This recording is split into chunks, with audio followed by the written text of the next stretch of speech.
যৌবনের এই সময়টা প্রিয় ভাইরা অনেক দামি, এটা বেশি দিন থাকবে না। রং ধরা যৌবন জম ধরে নাই, শেষ।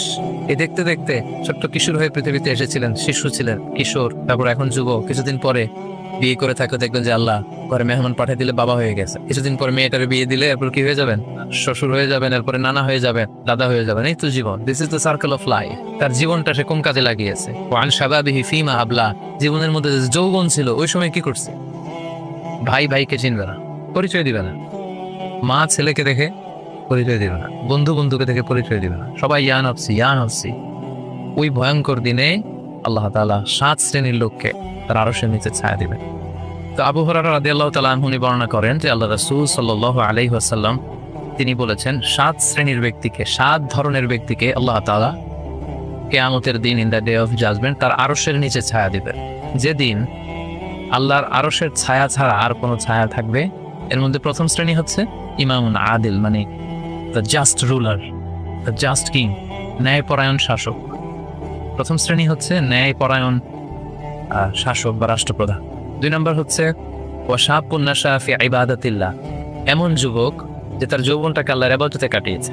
3 নম্বর হচ্ছে ওয়ারাজুলুন কলবুহু মুআল্লাকুন বিল মাসাজিদ, এমন ব্যক্তি যার হৃদয়টা সবসময় মসজিদের সাথে লেগে থাকে, মসজিদের সাথে ঝুলে থাকে। 4 নম্বর হচ্ছে ওয়ারাজুলান তাহাব্বা ফিল্লাহ ইজতামা আলাইহি ওয়া তাফাররাকা আলাইহি, এমন 2 ব্যক্তি যারা একে অপরকে আল্লাহর জন্য ভালোবাসে। পৃথক হলেও আল্লাহর জন্য ভালোবাসাটা বজায় থাকে, একসাথে থাকলেও আল্লাহর জন্য ভালোবাসাটা বজায় থাকে।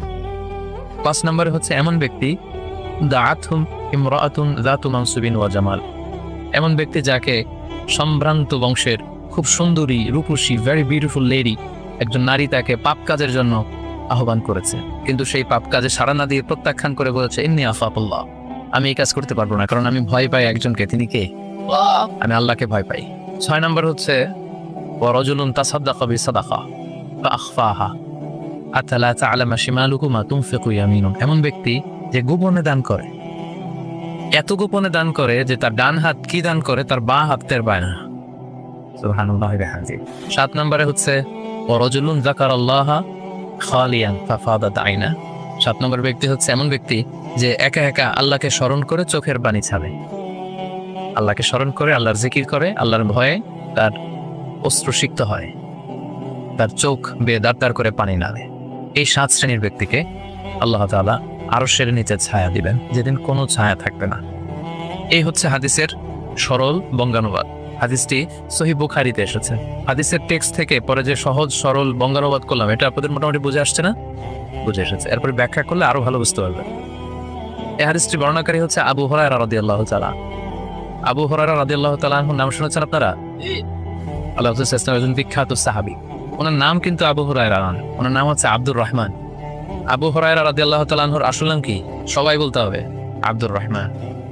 তো উনি আবু হুরায়রা হলেন কি করে? হিররাতুন মানে বিড়াল, আর হুরায়রা মানে ছোট্ট বিড়াল। তো উনি বিড়াল পালতেন, বিড়াল নিয়ে দুষ্টামি করতেন। আমাদের অনেকে শখ আছে ঘরে আমরা বিড়াল পালি। তো উনি একবার ঢোলা জামা, জুব্বার আস্তিনের মধ্যে বিড়াল নিয়ে রাসূল সাল্লাল্লাহু আলাইহি ওয়াসাল্লামের কাছে আসছেন। আল্লাহ রাসূল দেখলেন যে আবু হুরায়রা বিড়াল নিয়ে দুষ্টামি করতেছে। তো আল্লাহ রাসূল সাল্লাল্লাহু আলাইহি ওয়াসাল্লাম রসিকতা করে মজা করে ডাক দিলেন, ইয়া আবা হুরায়রা, এই বিড়ালের বাবা। আসলে নাম কি ছিল? আব্দুর রহমান। টাকা দরকার ছিল ইয়া আব্দুর রহমান। এটা না দেখে রাসূল সাল্লাল্লাহু আলাইহি ওয়াসাল্লাম মজা করে বললেন ইয়া আবা হুরায়রা, এ বিড়ালের বাবা। রাসূল সাল্লাল্লাহু আলাইহি ওয়াসাল্লাম কিন্তু এরকম মজা প্রায়ই করতেন, প্রায় সাহাবাদের মধ্যে তিনি মজা করতেন, রসিকতা করতেন। তবে এটা হালাল রসিকতা ছিল, হালাল এন্টারটেইনমেন্ট। রাসূল সাল্লাল্লাহু আলাইহি ওয়াসাল্লাম একটু রসিকতা করে বললেন ইয়া আবা হুরায়রা, হে বিড়ালের বাবা। তখন থেকে আবু হুরায়রা রাদিয়াল্লাহু তাআলা আনহুকে সবাই আব্দুর রহমান না বলে বিড়ালের বাবা বলে ডাকতে শুরু করলো। সুবহানাল্লাহ। এবং উনি নিজেও এটা নিজের জন্য পছন্দ করলেন, বিড়ালের বাবা। তো ওনার নাম হচ্ছে বেসিক্যালি আব্দুর রহমান। যেহেতু বিড়াল নিয়ে দুষ্টামি করতেন এবং রাসূল সাল্লাল্লাহু আলাইহি ওয়াসাল্লাম যখন হে বিড়ালের বাবা বলে ডাক দিলেন, তারপর থেকে উনি কি হয়ে গেলেন? আবু হুরায়রা। উনি এই হাদিসটি বর্ণনা করেছেন, উনি নিজে শুনেছেন রাসূল সাল্লাল্লাহু আলাইহি ওয়াসাল্লামের কাছ থেকে এই হাদিসটি। উনি সর্বাধিক হাদিস বর্ণনাকারী সাহাবী, উনার চেয়ে বেশি হাদিস কোনো সাহাবী বর্ণনা করেননি। 5374টি হাদিস বর্ণনা করেছেন। মসজিদে নববীর পাশে একটা বারান্দা আছে, এটাকে বলে সুফা। এই বারান্দায় যে সাহাবারা থেকে থেকে পড়াশোনা করতো ওনাদেরকে বলা হতো আহলে সুফা। আবু হুরায়রা রাদিয়াল্লাহু তাআলা আনহু এই আহলে সুফার সদস্য ছিলেন। উনি বলতেন যে আমাদের অনেক সাহাবারা ব্যবসা করতো, কেউ এটা করতো সেটা করতো, আমি কিছুই করতাম না। আমার শুধু খাওয়ার ব্যবস্থাটা হইলেই আমি রাসূল সাল্লাল্লাহু আলাইহি ওয়াসাল্লামের সাথে থাকতাম, সারাদিন থাকতাম, আর উনি যাই বলতো আমি এটা মানুষের কাছে বর্ণনা করে পৌঁছে দিতাম। সুবহানাল্লাহ।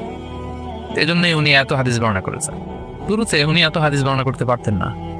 উনি একবার বললেন, ইয়া রাসূলুল্লাহ সাল্লাল্লাহু আলাইহি সাল্লাম, আসমা'ু মিনকা হাদিসান কাসীরান, আমি তো আপনার কাছ থেকে অনেক হাদিস শুনি, ফালা আহফাজ, যদি এগুলো আমার মনে থাকে না কি করব? আল্লাহ রাসূল সাল্লাল্লাহু আলাইহি ওয়াসাল্লাম বললেন, উবসুত রিদাক, তুমি তোমার চাদরটা বিছিয়ে দাও। আবু হুরায়রা রাদিয়াল্লাহু তাআলা চাদর বিছিয়ে দিলেন। রাসূল সাল্লাল্লাহু আলাইহি ওয়াসাল্লাম ওই চাদরের মধ্যে এরকম হাত বুলিয়ে দিলেন, বললেন এবার এটা গায়ে দাও। এটা গায়ে দেওয়ার পর থেকে উনি বললেন, এরপর থেকে জীবনে যত হাদিস শুনেছি আল্লাহ রাসূল সাল্লাল্লাহু আলাইহি ওয়াসাল্লামের মুখ থেকে একটাও ভুলি নাই, একটাও ভুলিনি। রাসূল সাল্লাল্লাহু আলাইহি ওয়াসাল্লামের দোয়ার বরকত, রাসূল সাল্লাল্লাহু আলাইহি ওয়াসাল্লামের দোয়ার বরকতটা এরকম ছিল, উনি যদি কোনো লোনা পানির কুয়ার মধ্যে ওযু করে কুলির পানি ফেলতেন, ওটা মুহূর্তের মধ্যে মিঠা পানির কুয়া হয়ে যেত।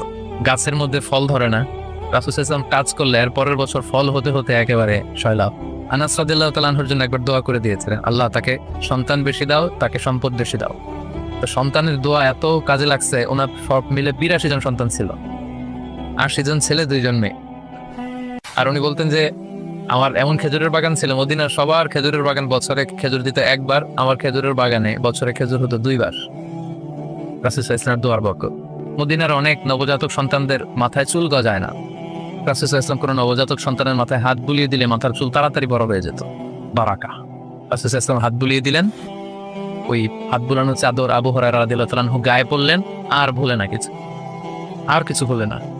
অনেক ওরিয়েন্টালিস্টরা আবু হুরায়রা রাদিয়াল্লাহু তাআলা আনহুর এই হাদিস বর্ণনার ব্যাপারে সাসপিশন ছড়ায়, সন্দেহ ছড়ায় যে উনি এত হাদিস শুনলো কবে? একজন মানুষকে এত হাদিস কারো কাছ থেকে শুনে মনে রাখতে পারে নাকি? আপনারা আমার যত কথা শুনেন কয়টা মনে রাখতে পারবেন? তারা সন্দেহ ছড়ায় যে আবু হুরায়রা এগুলো নিজ থেকে মনে হয় বলেছে, আসলে না, কখনো না, নেভার। উনি রাসূল সাল্লাল্লাহু আলাইহি ওয়াসাল্লামের কাছ থেকে যেমনটি শুনেছে ঠিক তেমনটি বলেছে, এবং এটা হচ্ছে রাসূল সাল্লাল্লাহু আলাইহি ওয়াসাল্লামের দোয়ার বরকত, ওই যে চাদরে হাত বুলিয়ে দিয়েছে। তাহলে হাদিসের যে বর্ণনাকারী আবু হুরায়রা রাদিয়াল্লাহু তাআলা আনহু, ওনার ব্যাপারে একটা ছোটখাটো ধারণা পেয়ে গেলেন না আপনারা? এবার আমরা হাদিসে চলে যাব। আল্লাহ রাসূল সাল্লাল্লাহু আলাইহি ওয়াসাল্লাম বলেছেন, সাবআতুন ইউযিল্লুহুমুল্লাহু ফি যিল্লিহি ইয়াওমা লা যিল্লা ইল্লা যিল্লুহ, 7 শ্রেণীর ব্যক্তিকে আল্লাহ তাআলা আরশের নিচে ছায়া দিবেন, যেদিন আরশের ছায়া ছাড়া আর কোনো ছায়া থাকবে না। ইউযিল্লুহুমুল্লাহু ফি যিল্লিহি, আল্লাহ তাআলা সেদিন তার নিজের ছায়া দেবেন, বলতে উদ্দেশ্য হচ্ছে ফি যিল্লি আরশিহি, আল্লাহর আরশের ছায়ায় তিনি 7 শ্রেণীর ব্যক্তিকে সেদিন রাখবেন। আল্লাহর আরশের ব্যাপারে আপনারা শুনেছেন না, যে আর রহমান আলাল আরশি ইস্তাওয়া, আল্লাহ তাআলা আরশের উপর পজিশন নিয়েছেন। আল্লাহ তাআলার পজিশন কোথায়? আরশের উপর। আরশ হচ্ছে মহাবিশ্বের সবকিছুর উপরে এটার অবস্থান। আমরা খালি চোখে উপরে কি দেখি? আকাশ। আসলে আমরা আকাশ দেখি না, এটা দেখি মহাশূন্য, স্পেস। প্রথম আকাশ যে কত বড় তার কোনো হিসাব নাই। এই যে পৃথিবী থেকে সূর্য 13 লক্ষ গুণ বড়, পুরো পৃথিবীটাই তো আমাদের দেখার সুযোগ হয়নি। এই পৃথিবীর চেয়ে নাকি এবার সূর্য কয় গুণ বড়? Can you imagine that? 13 লক্ষ গুণ বড়। সূর্যের চেয়ে এরকম কোটি কোটি গুণ বড় তারা আছে। এরকম বিলিয়ন বিলিয়ন তারা নিয়ে আমাদের গ্যালাক্সির নাম হচ্ছে মিল্কি ওয়ে। এটার পরে আরেকটা গ্যালাক্সি সবচেয়ে কাছের, অ্যান্ড্রোমেডা, এটা আরো বড়। ওইখানে বিলিয়ন বিলিয়ন ট্রিলিয়ন গ্যালাক্সি, এরকম প্রত্যেকটা গ্যালাক্সি ঘুরছে, প্রত্যেকটা তারা তাওয়াফ করছে মহাশূন্যে। এরকম হাজার কোটি তারা নিয়ে আমাদের প্রথম আকাশের মহাশূন্য। প্রথম আকাশ কিন্তু অনেক উপরে। এই যে নাসার বিজ্ঞানীরা, অমুক বিজ্ঞানীরা রকেট দিয়ে এখানে যায় ওখানে যায়, এরা প্রথম আকাশের 1 কোটি ভাগের 1 ভাগও এখন অর্জন করতে পারেনি। ওই প্রথম আকাশের পরে হচ্ছে দ্বিতীয় আকাশ। ওই দ্বিতীয় আকাশের তুলনায় প্রথম আকাশটা কত ছোট শুনেন। আপনার হাতের আংটি যদি আপনি বিশাল মাঠের মধ্যে ছেড়ে দেন, একটা মরুভূমির মধ্যে ফেলে দেন, পুরো মাঠের তুলনায় হাতের আংটি যত ছোট, আল্লাহর দ্বিতীয় আসমানের তুলনায় আল্লাহর প্রথম আসমানটা ঠিক তত ছোট। দ্বিতীয় আসমান আরো বড়, তৃতীয়টা আরো বড়, যত উপরে উর্ধ্বাকাশের যত কাহিনী একটার চেয়ে একটা বড়, এরকম 60টা আকাশ।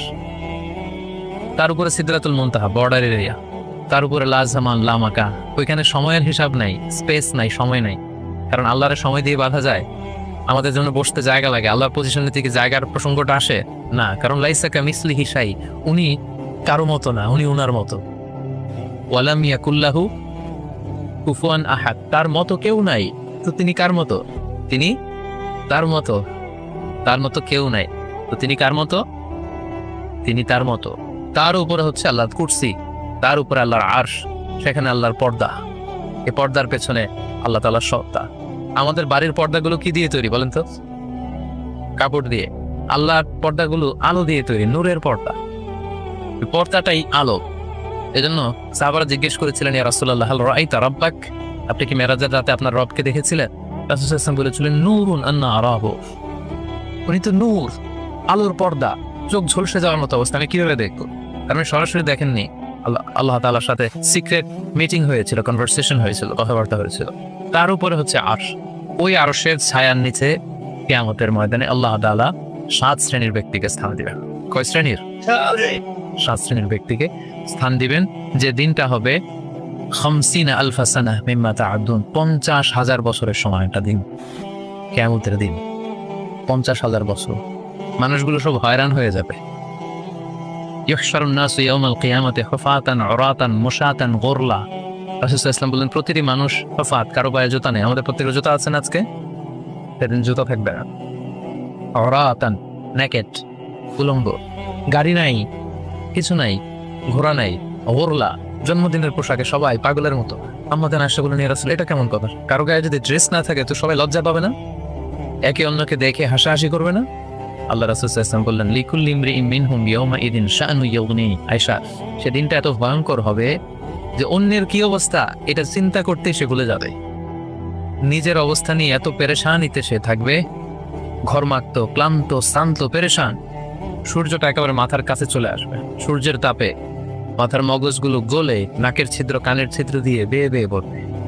জিহ্বাটা কুকুরের মতো বেরিয়ে আসবে সামনের দিকে। মানুষ হাঁপাতে থাকবে, দৌড়াতে থাকবে, ক্লান্ত শ্রান্ত, কেউ কাউকে চেনে না। ইয়াউমা ইয়াফিরুল মারউ মিন আখি ওয়া উম্মিহি ওয়া আবি ওয়া সাহিবাতিহি ওয়া বানি। ভাই ভাইকে চিনবে না, পরিচয় দিবে না। মা ছেলেকে দেখে পরিচয় দিবে না, বন্ধু বন্ধুকে দেখে পরিচয় দিবে না। সবাই ইয়া নাফসি ইয়া নাফসি। ওই ভয়ঙ্কর দিনে আল্লাহ তাআলা 7 শ্রেণীর লোককে তার আরশের নিচে ছায়া দিবেন। আমরা কি চাই না যে আমরা ওই 7 শ্রেণীর অন্তর্ভুক্ত হই? আমরা আল্লাহ তাআলার কাছে কামনা করি আমরাও যেন সেই 7 শ্রেণীর অন্তর্ভুক্ত হয়ে সে ভয়ঙ্কর দিনে আল্লাহ তাআলার আরশের নিচে ছায়া পেতে পারি। আরো জোরে আমরা সবাই পড়ি আমিন। ওই 7 শ্রেণীর ব্যক্তিদের মধ্যে প্রথম শ্রেণী হচ্ছে ইমামুন আদিল, ন্যায়পরায়ণ শাসক, the just ruler, the just king. যেই বাদশাহ, যে শাসক, যে কিং তার প্রজাদের প্রতি ন্যায়পরায়ণ ভাবে বিচার করে, ইকুয়ালি ট্রিট করে সবাইকে, কারোর উপর জুলুম করে না। কারণ আল্লাহ তাআলা জুলুম পছন্দ করেন না। আল্লাহ কি কারোর উপর জুলুম করেন? কিয়ামতের দিনের বিচারে তিনি কারোর উপর জুলুম করবেন? আল্লাহ তাআলা বলেন, ইন্নী হারামতু যুলমা আলা নাফসি, আমি আমার উপর জুলুমকে হারাম করেছি, ফালা তাযালামু, তাই তোমরা তোমাদের উপর জুলুম করো না, খবরদার। আয-যুলমু যুলুমাতুন ইয়াউমাল কিয়ামা, যারা পৃথিবীর বুকে কারোর উপর জুলুম করবে, এই জুলুমটা জুলুমাত হয়ে, অন্ধকার হয়ে তার কাঁধে চেপে বসবে কিয়ামতের দিন। সো আল্লাহ তাআলা প্রথম 7 জনের মধ্যে সর্বপ্রথম যাকে আরশের নিচে ছায়া দেবেন তিনি হচ্ছেন ইমামুন আদিল, just king, the just ruler, ন্যায়পরায়ণ শাসক, যারা আদালতের সাথে কাজ করে। ইন্নাল্লাহা ইয়া'মুরুকুম বিল আদলি ওয়াল ইহসান, আল্লাহ তাআলা এই আদালতের ব্যাপারে, জাস্টিসের ব্যাপারে সবসময় তিনি আদেশ করেন। জাস্টিস ভায়োলেট হয়, ন্যায়পরায়ণতা, ইনসাফ এটা ভায়োলেট হয়, এটা আল্লাহ তাআলা কখনো চান না। যারা বিচার করার সময় ন্যায় বিচার করে, উভয় পক্ষের কথা শুনে, যারা রায় দেওয়ার সময় ন্যায়সঙ্গতভাবে রায় দেয়, যারা জনগণের ট্রিট করার সময় সঠিকভাবে ট্রিট করে, সেই ধরনের রাজা যারা, সেই ধরনের কিং যারা, রুলার যারা, তারা সেদিন স্থান পাবে। এটা শুধু আল্লাহর কাছেই না, তারা যারা জাস্ট রুলার তাদেরকে দুনিয়ার মানুষরাও পছন্দ করে না অনেক। উদাহরণস্বরূপ বলছি, ফর এন এক্সাম্পল, এই যে রেসেপ তাইয়েব এরদোগান, জাস্ট উদাহরণ, আরো অনেক ভালো ভালো রুলার আছে, আপনারা আরো ভালো বলতে পারবেন। তো এই যে তুরস্কের রেসেপ তাইয়েব এরদোগান, মুসলিম বিশ্বের বিভিন্ন ইস্যু নিয়ে উনি খুব কনসার্নড, চমৎকার চমৎকার উদ্যোগ নিচ্ছে। এটা আমাদের খুব ভালো লাগে না? আমাদেরকে অনুপ্রাণিত করে, আমাদেরকে উজ্জীবিত করে। ইভেন কি অমুসলিম রাষ্ট্রপ্রধান যারা এই জাস্ট রুলার, যারা সবসময় কি করে, ন্যায়পরায়ণতার সাথে মানুষের সাথে ট্রিট করে, তাদেরকে সবাই পছন্দ করে। কানাডার প্রধানমন্ত্রীর নাম জানেন আপনারা? এই যে জাস্টিন ট্রুডো, সে অমুসলিম, তাই না? খ্রিস্টিয়ান খুব সম্ভবত, তারপরেও তাকে সবাই খুব পছন্দ করে। কেন? ইজ এ জাস্ট রুলার, তাই না? জনগণের প্রতি সে ন্যায়পরায়ণ, একজন ন্যায়পরায়ণ রাষ্ট্রনায়ক সে। তো ইমামুন আদিল, প্রথম শ্রেণী হচ্ছে এমন শাসক যে হচ্ছে ন্যায়পরায়ণ, যার কাছে কেউ বিচার চাইলে সে মাজলুম হয় না, তার জনগণের প্রতি যে দায় দায়িত্ব এটা সে সঠিকভাবে পালন করে। বিচার করার সময়, রায় দেওয়ার সময় সে উল্টাপাল্টা রায় দেয় না, আদালতের সাথে সবাইকে এক চোখে দেখে। এই ব্যক্তিকে সেদিন আল্লাহ তাআলা আরশের নিচে ছায়া দিবেন। এই পয়েন্টটা সবার কাছে ক্লিয়ার না? ইমামুন আদিল। 2 নম্বর হচ্ছে ওয়াশাবুন নাশাআ ফি ইবাদাতিল্লাহ, এমন যুবক যে যুবক তার যৌবনটাকে আল্লাহর ইবাদতে কাটিয়েছে। এখানে এই যে আপনারা যারা বসে আছেন বেশিরভাগই হচ্ছেন যুবক, বেশিরভাগই সবাই তো যুবক। আমি তো বয়স্ক তেমন কাউকে দেখতে পাচ্ছি না, 2-1 জন, তারা 2-1 তাও খুব বয়স্ক না। আমাদের কাছাকাছি বা কিছু করা হবে, ঠিক কিনা? সাধারণত যুবক ধরা হয় কোন বয়স থেকে কোন বয়সে, লেটস সে 20 থেকে 40, তাই না? 20 থেকে 40, এই 20 বছরের সময়টা হচ্ছে একেবারে জীবনের সবচাইতে মাহেন্দ্র ক্ষণ। এত শক্তি, সম্ভাবনা, টকবগে যুবকদের মধ্যে আল্লাহ অনেক প্রাণ শক্তি দিয়েছে। এরা বিপ্লব ঘটায় ফেলতে পারে, এরা সময়ের গতি স্রোতকে পাল্টে দেয়, সাগরের স্রোতকে উল্টে দেয়, এরা বিপ্লব করে ফেলে, ইতিহাস রচনা করে, ঠিক কিনা? এই যুবক তার যৌবনের মোক্ষম সময়টা অন্যায় করে কাটায় না, আজে বাজে কাজ করে কাটায় না, জুলুম করে কাটায় না, দুর্নীতি করে কাটায় না, টেন্ডারবাজি, চাঁদাবাজি, মিথ্যা, খারাপ কাজ, কোন এই ধরনের কাজের সাথে নিজেকে জড়িত রাখে না, বরং নাশা ফি ইবাদাতিল্লাহ, আল্লাহর ইবাদতে সে তার জীবনটাকে কাটায়। এই জন্য যৌবনের এই সময়টা প্রিয় ভাইরা অনেক দামি, এটা বেশি দিন থাকবে না। রং ধরা যৌবন জম ধরে নাই, শেষ।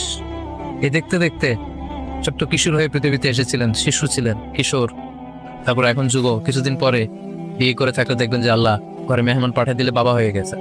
কিছুদিন পরে মেয়েটাকে বিয়ে দিলে এরপর কি হয়ে যাবেন? শ্বশুর হয়ে যাবেন, এরপরে নানা হয়ে যাবেন, দাদা হয়ে যাবেন। এই তো জীবন, this is the circle of life. রং ধরা যৌবন জম ধরে শেষ, এটা থাকে না খুব বেশি দিন। এই জন্য এই যৌবনের এই সময়টাকে যারা আল্লাহর ইবাদতে তারা কাটিয়েছে, তাদেরকে আল্লাহ তাআলা আরশের নিচে ছায়া দিবেন। নাশা ফি ইবাদাতিল্লাহ। যৌবনের ইবাদতকে আল্লাহ তাআলা খুব বেশি পছন্দ করে। ইবাদতটা অনেক ব্রড সেন্সে যদি আপনি চিন্তা করেন, অনেকে মনে করে যে শুধু নামাজ পড়া, শুধু রোজা রাখা, শুধু জিকির করা এটাই ইবাদত। আসলে ব্যাপারটা কিন্তু এমন নয়। মানব কল্যাণে আপনি যাই করেন, আল্লাহ তাআলার আদেশ পালনে আপনি যাই করেন, সবটাই ইবাদত, ঠিক কিনা? আপনি যদি রক্ত দেন, মুমূর্ষু রোগীকে বাঁচাতে রক্তের প্রয়োজন হয় না? আপনি যদি তাকে বাঁচাতে রক্ত দেন, এটাও ইবাদত। আপনি পরিবেশকে সুন্দর রাখার জন্য গাছ লাগালেন, এটাও ইবাদত। আপনি একজন মানুষ বিপদে পড়েছে, এটা জন্য হোয়াট টু ডু, আপনি তাকে কনসালটেশন করলেন, কিছু সুন্দর পরামর্শ দিলেন, গাইড করলেন যে এইটা ভুল, এইভাবে করো, এই যেতে আপনি টাইম ব্যয় করলেন, কনসালটেশন দিলেন, এটা ইবাদত।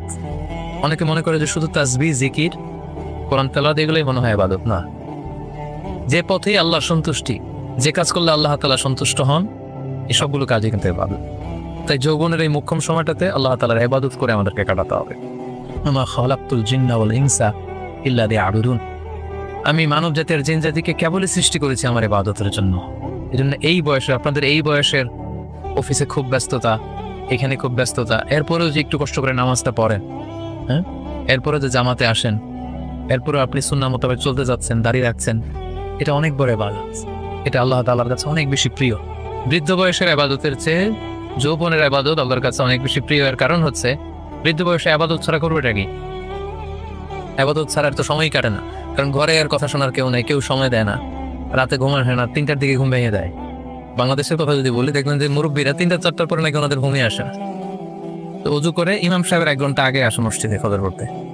ইমাম সাহেব দেরি করলো কেন, মুয়াজ্জিন দেরি করলো কেন, ওনারা এটা বলে, কারণ ওই যে ঘুম আসে না, কি করবে? তখন তার ইবাদত করা ছাড়া সময়ই কাটে না। ওই ইবাদত আল্লাহর কাছে ততটা প্রিয় নয় যতটা প্রিয় হচ্ছে একজন যুবকের ইবাদত, ঠিক কিনা? আপনি যৌবন কালে যদি আল্লাহ তাআলা দাসত্ব করতে পারেন, ইবাদত করতে পারেন, আপনার বার্ধক্য উপনীত হওয়ার পরে ইবাদত করতে না পারলে আল্লাহ তাআলা ইবাদত দিয়ে আপনার আমলনামা পূর্ণ করে দিবে। পূর্ণ করে দিয়ে ওটা প্রদর্শন করতে পারতেছেন না, কোমরে ব্যথা, ডায়াবেটিস ইত্যাদি ইত্যাদি, আল্লাহ বলবে যুবক অবস্থায় কি করেছিল ওটা দেয়, ওই সময় যা করছে ওটা লিখে দাও। এই জন্য আল্লাহ রাসূল সাল্লাল্লাহু আলাইহি ওয়াসাল্লাম বলেছেন যে এই যৌবনটারে কাজে লাগাও। আল্লাহ রাসূল সাল্লাল্লাহু আলাইহি ওয়াসাল্লাম বলেছেন 5টা বিষয় আসার আগে 5টা জিনিসকে কাজে লাগাও। তার মধ্যে একটা হচ্ছে শাবাবাকা ক্বাবলা হারামিক, বার্ধক্য আসার আগে যৌবনকে কাজে লাগাও। সিহহাতাকা ক্বাবলা মারাদিক, অসুস্থতা আসার আগে সুস্থতাকে কাজে লাগাও। গিনাকা ক্বাবলা ফাকরি, গরীব হয়ে যাওয়ার আগে তোমার ধনাঢ্যতাকে কাজে লাগাও। ফারাগাকা ক্বাবলা শুগলি, ব্যস্ত হয়ে যাওয়ার আগে অবসরটারে কাজে লাগাও। হায়াতাকা ক্বাবলা মাউতিক, মৃত্যু আসার আগে জীবনটারে কাজে লাগাও। এই জন্য যৌবনটাকে যেন আমরা কাজে লাগাই প্রিয় ভাইয়া। এখন কিয়ামতের ময়দানে 5টা প্রশ্ন করা হবে, এই 5টা প্রশ্নের উত্তর না দিয়ে কোনো বনি আদম পাই নাড়াতে পারবে না, পা নাড়াতে পারবে না। এর মধ্যে প্রথম প্রশ্ন আন হায়াতিহি ফিমা আফনা, তার জীবনটা সে কোন কাজে লাগিয়েছে। ও আন শাবাবিহি ফিমা আবলা, জীবনের মধ্যে যে যৌবন ছিল ওই সময় কি করছে? সে কি ইসলামের বিরুদ্ধে তার কাজ করেছে? হারাম কাজগুলোতে সময় ব্যয় করেছে? হারাম ব্যবসা করেছে? হারামের সাথে সম্পৃক্ত ছিল? ইসলাম বিরোধী গোষ্ঠীর সাথে সম্পৃক্ত ছিল? আপনাকে জিজ্ঞেস করা হবে যে যৌবনের সময়টা আপনি কি কাজে লাগিয়েছেন, নাকি ইসলামের পক্ষে ছিল, যা করেছে ইসলামের পক্ষে কাজে লেগেছে?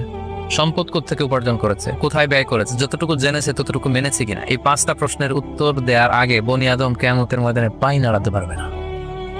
এজন্য দ্বিতীয় শ্রেণী হচ্ছে ওয়াশাবুন নাশাআ ফি ইবাদাতিল্লাহ, এমন যুবক যে তার যৌবনকে আল্লাহর ইবাদতে কাজে লাগিয়েছে। এজন্য যৌবনটাকে যেন আমরা কাজে লাগাই। মনে থাকবে সবার, সবাই কিন্তু আপনারা যুবক, এই সময়টা পাবো না, আমরা মিস করবো কিছুদিন পরে। এই যে কুচকুচে কালো দাড়ি, আপনার কি মনে হয় আজীবনেই কালোই থাকবে? তাহলে আমাদের দাদার গুলা সাদা করলো কে? নানার গুলা সাদা করলো কে? ওই বয়সে যাওয়ার পরে এই কুচকুচে দাড়ি, কালো চুল, এগুলো কি হয়ে যাবে? সাদা হয়ে যাবে। এটাই জীবন। তো সময়টাকে যেন আমরা কাজে লাগাই, আমরা যেন অন টাইমে জামাতের সাথে সালাদগুলো যেন আদায় করি, কোনো হারাম কাজের সাথে যেন আমরা সম্পৃক্ত না হই। খুব হিসেব করে করে আমাদের এই যৌবনের চমৎকার সময়টা যেন আমরা কাজে লাগাই। মনে থাকবে তো ইনশাআল্লাহ। 3 নম্বর হচ্ছে ওয়ারাজুলুন কলবুহু মুআল্লাকুন বিল মাসাজিদ, এমন ব্যক্তি যার হৃদয়টা সবসময় মসজিদের সাথে ঝুলে থাকে, মসজিদের সাথে সবসময় লেগে থাকে, মসজিদের সাথে সম্পৃক্ত, মসজিদ ছাড়া আর কিছু ভালো লাগে না। এরকম কিছু টাইপ লোক আছে না? মসজিদ থেকে নামাজ পড়ে চলে আসছে বাসায়, কিন্তু মন পড়ে আছে কই? আমাদের অনেকের যায় মসজিদে কিন্তু মন থাকে কই? বাড়িতে। উল্টা হয়ে যায় আর কি, উল্টা যেন না হয়।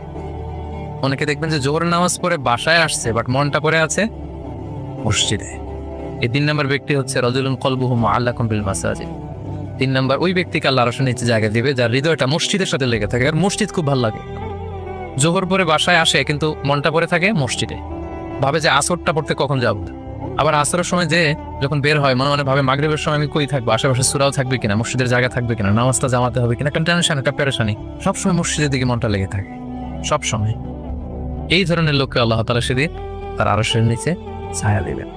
একটা হাদিস আল্লাহ রাসূল সাল্লাল্লাহু আলাইহি ওয়াসাল্লাম বলেছেন যে মান গাদা ইলাল মসজিদি আও রাহা আ'আদাল্লাহু লাহু নুজুলান ফিল জান্নাতি কুল্লামা গাদা আও রাহা। সকাল সন্ধ্যা যে ব্যক্তি সবসময় মসজিদে যায়, যতবার সে মসজিদে যাবে ততবার আল্লাহ তাআলা জান্নাতের মধ্যে তার জন্য স্পেশাল একটা অ্যাপার্টমেন্ট তৈরি করবে, স্পেশাল একটা বানকুয়েট হল তৈরি করবেন। যে এরকম বানকুয়েট হল যেখানে তার হসপিটালিটি, তাকে আপ্যায়নের জন্য ফেরেশতারা বসে থাকবে।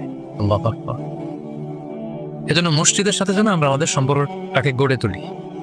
যদি এই কোভিডের কারণে মসজিদে যাওয়ার সুযোগ খুব একটা আমাদের হচ্ছে না, আমি জানি না আপনাদের এলাকাগুলোতে কি অবস্থা, যেতে পারেন না। আমি নিজেও অনেকদিন মসজিদে নামাজ পড়তে পারছি না। মাঝে মাঝে আমাদের ইউনিভার্সিটিতে যেতাম জুমার সালাতে, এখন সেটাও যাওয়া যায় না, সুযোগ নাই। একটা সময় ছিল অনেকে যায়নি, এখন মসজিদের দরজাগুলো বন্ধ। আমার মোহতারাম মরহুম নানা শ্বশুর গোলাম সরোয়ার সাইদি নানা ইন্তেকাল করেছেন, আপনারা জানেন। উনি চমৎকার একটা আলোচনা করেছিলেন। উনি বলছিলেন যে হে যুবক, তুমি কি এখনো মসজিদে যাবে না? তুমি কি দেখছো না গোটা বিশ্বের মসজিদগুলোতে তালা ঝুলছে? কখন তোমার হুঁশ ফিরবে? আর কবে তুমি নামাজি হবে? এখন তো তুমি চাইলেও যেতে পারবে না, এখন তো চাইলেও যেতে পারছি না, ঠিক কিনা? একটা সময় যাই নাই, অনেকেই যায় নাই, এখন মন চাচ্ছে মসজিদে যে নামাজ পড়বো, তারপরে যাওয়ার সুযোগ নাই। এই যে মালয়েশিয়াতে প্রায় 1 বছর ধরে আমরা মসজিদে রেগুলারলি যেতে পারছি না। কিছুদিন অবস্থা ভালো হলে খুলে দেয়, তারপর আবার লকডাউন, আবার এমসিও, মুভমেন্ট কন্ট্রোল অ্যাক্ট। চাইলেও কিন্তু আমরা যেতে পারবো না। এবং এই পরিস্থিতি থেকে আসলে উত্তরণ হবে কিনা আমাদের কোনো গ্যারান্টি আছে? নতুন আরেকটা করোনা ভাইরাসের ধরন পাওয়া গিয়েছে ইউকেতে, লকডাউন, সব ইন্টারন্যাশনাল ফ্লাইট ক্যান্সেল। ওটা নাকি এই কোভিডের চারা 10 গুণ বেশি শক্তিশালী। এটা যদি চারদিক থেকে হামলা করে, অ্যাটাক করে, আমরা যাবো কোথায়? একটা সময় মসজিদে আমরা যাই নাই, এখন চাইলেও যেতে পারছি না। যেন সম্মানিত ভাইয়েরা, আমরা আল্লাহ তাআলার কাছে দোয়া করি যে আমাদের এই কঠিন পরিস্থিতি থেকে আল্লাহ তাআলা আমাদেরকে উত্তরণ দিয়ে মসজিদগুলোকে আল্লাহ তাআলা খুলে দেওয়ার ব্যবস্থা করে দিক, আমরা যেন আবার আগের মতো মসজিদে যে আল্লাহ তাআলাকে সেজদা দিতে পারি। রাজুলুন কলবুহু মুআল্লাকুন বিল মাসাজিদ। 3 নম্বর হচ্ছে এমন ব্যক্তি যার অন্তরটা সবসময় মসজিদের সাথে লেগে থাকে। দেখবেন অনেক লোক আছে মসজিদে গেলে ভালো ফিল করে, he feels good, he feels very comfortable. মসজিদে গেলে কেমন যেন একটা আরাম লাগে, শান্তি লাগে, প্রশান্তি অনুভব হয়, হয় না আপনাদের? মসজিদে গেলে অনেকের ঘুমও চলে আসে শান্তির চোটে। মসজিদে জুমার খুতবা দেওয়ার সময় ঘুম আসে না অনেকের, কারণ ওই সব গুনার বোঝা তো মসজিদের বাইরে ফেরেশতারা রেখে দিয়েছে। এবার হালকা হয়ে, পাতলা হয়ে, প্রশান্ত চিত্তে মসজিদে ঢুকলে প্রশান্তের ঘুম চলে আসে। এই জন্য আমাদের কামনা, ইচ্ছা, বাসনা, আকাঙ্ক্ষা এমন যেন হয় যে আমরা যেন সবসময় মসজিদ কেন্দ্রিক থাকতে পারি। কাজী নজরুল খুব চমৎকার করে লিখেছেন, মসজিদেরই পাশে আমার, যাতে ঘুরে বসে মুয়াজ্জিনের আজান শুনতে পাই। শুনেছেন না আপনারা? মসজিদেরই পাশে আমায় কবর দিও ভাই, যেন গড়ে হতেও মুয়াজ্জিনের আজান শুনতে পাই।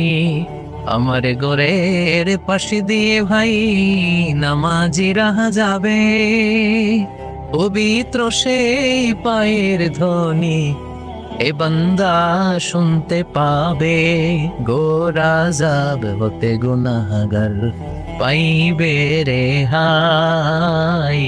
বল সবাই, মসজিদেরই পাশে আমায় কবরে দিও ভাই, যেন গোরে হতেও মুয়াজ্জিনের আযান শুনতে পাই। কত মুমিন নামাজি ভাই মসজিদাঙ্গিনাতে, আল্লাহর নামের জিকির করে লুকিয়ে গভীর রাতে। আমি তাদের সাথে ওই আল্লাহর নাম জপতে চাই, আল্লাহর নাম জপতে চাই। মসজিদেরই পাশে আমায় কবরে দিও ভাই, যেন গোরে হতেও মুয়াজ্জিনের আযান শুনতে পাই। পড়েন আমিন। অসাধারণ চেতনা, হোয়াট ইজ স্পিরিট। ঢাকা বিশ্ববিদ্যালয়ের পাশে, খুব সমস্ত কেন্দ্রীয় লাইব্রেরির পাশে নজরুলের কবরটা আজও আছে। আমি জিয়ারত করেছি একবার, যে পাশে মসজিদ, কেন্দ্রীয় মসজিদ ঢাকা বিশ্ববিদ্যালয়ের, তার পাশেই নজরুলের কবর। আজান হচ্ছে, লোকেরা দোয়া করছে, কবর জিয়ারত করছে। কি চেতনা ছিল, হৃদয় থেকে দোয়াটা করেছেন, আল্লাহ কবুল করেছেন, আলহামদুলিল্লাহ। সরাজুলুন কলবুহু মুআল্লাকুম বিল মাসাজিদ। 3 নম্বর ব্যক্তি হচ্ছে যার হৃদয়টা সবসময় মসজিদের সাথে ঝুলে থাকে, সালাতের সাথে ঝুলে থাকে, সিজদার সাথে ঝুলে থাকে।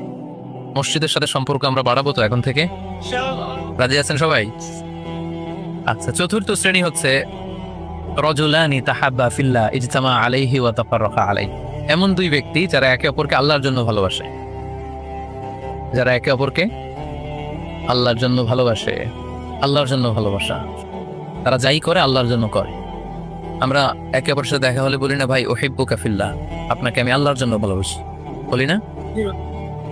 এই যে আল্লাহর জন্য ভালোবাসা, একে অপরকে আল্লাহর জন্য যদি কেউ ভালোবাসে, এই 2 জন লোককে আল্লাহ তাআলা সেদিন আরশের নিচে ছায়া দেবে। হাদিসে কুদসিতে আল্লাহ তাআলা সেদিন বলবেন, আইনাল মুতাহাব্বুনা বিজালালি, আমার জন্য একে অপরকে ভালোবাসছি তারা কোথায়? কোথায় তোমরা যারা আমার জন্য একে অপরকে ভালোবেসেছো, কোথায় তোমরা? আসো। আজকে উযিল্লুকুম ফি যিল্লি ইয়াওমা লা যিল্লা ইল্লা যিল্লি, আজকে আমার আরশের নিচে আমি তোদের ছায়া দিয়ে রাখবো। আজকে আমার দেয়া ছায়া ছাড়া আর কোনো ছায়া নাই। তাই আমরা একে অপরকে যারা আল্লাহর জন্য ভালোবাসবো, তাদেরকে আল্লাহ তাআলা সেদিন আরশের নিচে ছায়া দিবে। সুবহানাল্লাহ পড়ে। আল্লাহর জন্য ভালোবাসা কি? যাকে দেখলে আল্লাহর কথা স্মরণ হয়, তার কথা শুনলে আল্লাহর কথা স্মরণ হয়, তার সাথে বসলে আখিরাতের কথা স্মরণ হয়। এমন বন্ধু আরেকজন আছে, এর সাথে বসলেই শুধু হিন্দি সিনেমার গান, এর সাথে বসলেই শুধু হারাম আলাপ, এর সাথে বসলেই অপ্রয়োজনীয় কথাবার্তা, অন্যের গীবত, চুগলখড়ি, ব্যাকবাইটিং, এগুলো। এটা আল্লাহর জন্য তার সাথে সম্পর্ক নয়। তার সাথে সম্পর্কটা আমার আল্লাহর জন্য, আল্লাহ তাআলার কারণে আমি তাকে ভালোবাসি, কারণ সে আল্লাহর বান্দা, সে আল্লাহর প্রিয় বান্দা, সে আল্লাহর আদেশগুলো মেনে চলে। তাহলে একে অপরের ভালোবাসা হবে কার জন্য? ইজতামা আলাইহি, এই ভালোবাসা নিয়ে তারা পৃথিবীতে একত্রিত হয়। ওয়া তাফাররাকা আলাইহি, এবং আল্লাহর উপর ভালোবাসা অবশিষ্ট রেখে তারা পৃথিবী ত্যাগ করে। এই ধরনের লোককে আল্লাহ তাআলা সেদিন আরশের নিচে ছায়া দেবে। যেন আমাদের সব কাজগুলো যেন প্রিয় ভাই একমাত্র আল্লাহর খুশির জন্য হয়। দুনিয়ার লোভের জন্য, দুনিয়ার স্বার্থের জন্য কোনো কাজ করা যাবে না। আপনি যদি দুনিয়ার স্বার্থের জন্য কোনো কাজ না করে শুধু আল্লাহর খুশির জন্য করেন, দুনিয়ার স্বার্থ এমনি উদ্ধার হয়ে যাবে, আই গ্যারান্টি। আপনি কয়েকদিন প্র্যাকটিস করে দেখেন যে যেটাই করব আমার আল্লাহ এই কাজে সন্তুষ্ট কিনা, এটা আপনি দেখে করেন, দেখবেন দুনিয়ার সবকিছু আপনার হাতের মুঠোয় চলে আসবে। গোটা দুনিয়াটা আপনার হাতের মুঠোয় আসবে যদি আল্লাহকে আপনি এইখানে স্থান দেন। আর দুনিয়াটার এইখানে স্থান দিলে গোটা দুনিয়া আপনাকে অপমান করে ছাড়বে, ঠিক কিনা? এজন্য আমাদের ভালোবাসা যেন হয় শুধু কার জন্য? আল্লাহ রাসূল সাল্লাল্লাহু আলাইহি ওয়াসাল্লামকে আল্লাহ তাআলা আদেশ করেছে, হে নবী আপনি বলে দেন, কুল ইন্না সলাতি ওয়া নুসুকি ওয়া মাহইয়ায়া ওয়া মামাতি লিল্লাহি রাব্বিল আলামিন। হে নবী আপনি বলে দিন, আমার সালাত, আমার যাকাত, আমার রোজা, আমার হজ সবকিছু একজনের জন্য, তিনি কে? তাই আমাদের একে অপরের ভালোবাসাটা কার জন্য? আমি আপনাদেরকে আল্লাহর জন্য ভালোবাসি, এই যে আপনারাও আমাকে আল্লাহর জন্য ভালোবাসেন। তাহলে আমরা কিন্তু এই 7 শ্রেণীর ক্যাটাগরির মধ্যে পড়ে গেছি। আলহামদুলিল্লাহ করবেন না? তাহলে একে অপরকে কার জন্য ভালোবাসবেন? দুনিয়ার স্বার্থে? No, never. একজনের খুশির জন্য, তিনি কে? একে অপরকে যখন ইমানি ভাইকে, দিনী ভাইকে যখন কেউ আল্লাহ তাআলার জন্য ভালোবাসে, এই ব্যক্তিদেরকে আল্লাহ তাআলা সেদিন তার আরশের নিচে ছায়া দিবেন। তাহলে কয়টা গেল 60টার মধ্যে থেকে? কয়টা মনে আছে তো? আর কয়েক মিনিট বলি না? আচ্ছা, 5 নাম্বার হচ্ছে ওয়ারাজুলুন দাআত ইমরাআতুন যাতু মানসিবিন ওয়া